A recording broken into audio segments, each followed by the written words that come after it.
नमस्कार। क्या कभी सोचा है कि कागज के कुछ पन्नों में आखिर पूरी की पूरी दुनिया को समेटने की ताकत आती कहां से है? आज हम इसी जादू को समझने की कोशिश करेंगे, एक बहुत ही प्यारी और छोटी सी कविता के जरिए। तो चलिए शुरू करते हैं। अगर यह सवाल पूछा जाए कि समय, स्थान और इंसानी दिमाग को समझने के लिए अब तक का सबसे शक्तिशाली आविष्कार क्या है, तो शायद दिमाग में आएगा इंटरनेट या कोई बहुत बड़ा स्पेस टेलीस्कोप। लेकिन क्या हो अगर जवाब इससे कहीं ज्यादा सरल और शायद हैरान कर देने वाला हो?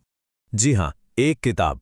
वही कागज और स्याही से बनी एक मामूली सी दिखने वाली चीज जो सच में असाधारण काम करती है। आज हम इसी की ताकत को थोड़ा और करीब से समझेंगे। इस सफर में हमारी गाइड बनेंगी जेन बास्कविल, और उनकी बस ये एक लाइन, एक किताब खोलो। ये सिर्फ शब्द नहीं है, ये एक न्योता है, एक चैलेंज है और एक वादा भी है। तो चलिए देखते हैं कि ये तीन छोटे से शब्द अपने अंदर कितनी दुनियाएं समेटे हुए हैं। तो एक किताब खोलने से सबसे पहले क्या होता है? ये एक दरवाज़ा खोलती है, एक ऐसी दुनिया का जो हमारी अपनी दुनिया से बिल्कुल अलग है, एकदम नई। कविता कहती हैं हर तरह के लोग और जगहें। ज़रा सोचिए इसके बारे में। बस एक किताब खोली और हम ऐसे लोगों से मिल लेते हैं जिनसे शायद असल ज़िंदगी में कभी मिलना ही ना हो। ऐसी ऐसी जगहों की सैर कराते हैं जहां शायद हम कभी पहुंच ही ना पाएं। मतलब किताबों के जरिए हम क्या नहीं कर सकते?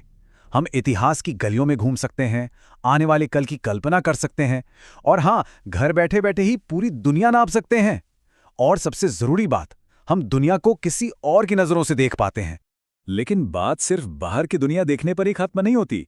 किताबें सिर्फ बाहर की दुनिया ही नहीं दिखाती, वो हमें अपने अंदर झांकने का भी मौका देती हैं। वो हमें हिम्मत देती हैं नई संभावनाएं तलाशने की।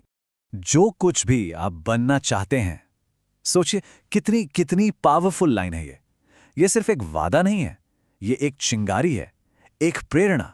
किताबें हमें सिर्फ कहानियां नहीं सुनाती, वो हमें ये भी दिखाती हैं कि हम खुद क्या बन सकते हैं। मतलब हम किसी और की जिंदगी जीकर देख सकते हैं। इससे हमें नए नए लक्ष्य बनाने की प्रेरणा मिलती है, चाहे वो कोई नया हुनर सीखना हो या फिर अपनी ही कोई छिपी हुई ताकत को पहचानना हो जिसके बारे में हमें पता तक नहीं था। ये वो ताकत है जो कल्पना को हकीकत में बदल सकती है। तो जब किताबों से इतना कुछ मिलता है, तो क्या वो सब सिर्फ अपने लिए होता है? नहीं, बिल्कुल नहीं। ये ज्ञान तो बांटने के लिए होता है, साझा करने के लिए। कविता की ये लाइन कहती है, अद्भुत शब्द जो आपको वहां मिलते हैं, ये शब्द एक खजाने जैसे हैं। और जानते हैं इस खजाने की सबसे अच्छी बात क्या है? ये बांटने से बढ़ता है, कम नहीं होता। और इन्हीं शब्दों से नई बातचीत शुरू होती है। यही ज्ञान एक पीढ़ी से दूसरी पीढ़ी तक का सफर तय करता है। यही तो है जो साझा विचारों की नींव बनते हैं। असल में ये एक ऐसा तोहफा है जो हम किसी को भी दे सकते हैं, और वो भी बिना कुछ खर्च किए। और अब हम आते हैं इस कविता के सबसे अहम हिस्से पर, उसके दिल पर। पढ़ना सिर्फ ज्ञान या कल्पना का सफर नहीं है। असल में ये इंसानों को एक दूसरे से जोड़ने का एक पुल है। एक कहानी का चक्र बहुत सीधा सा है। एक कहानी मिलती है और फिर उसे साझा किया जाता है। बस इसी लेन देन से हमारे रिश्ते बनते हैं, हमारा समाज बनता है, हमारी संस्कृति बनती है। और कविता की जो आखिरी लाइनें हैं वो इसी विचार को एक बहुत ही पर्सनल लेवल पर ले जाती हैं। ये एक आपसी वादा है, एक रिश्ता है जो साथ मिलकर पढ़ने से बनता है। तो पूरी बात का सार क्या है? यही कि एक किताब खोलना भले ही एक अकेले के सफर जैसा शुरू होता है, पर आखिर में ये हमें दूसरों से जोड़कर एक साझा, एक कम्युनिटी एक्सपीरियंस बन जाता है।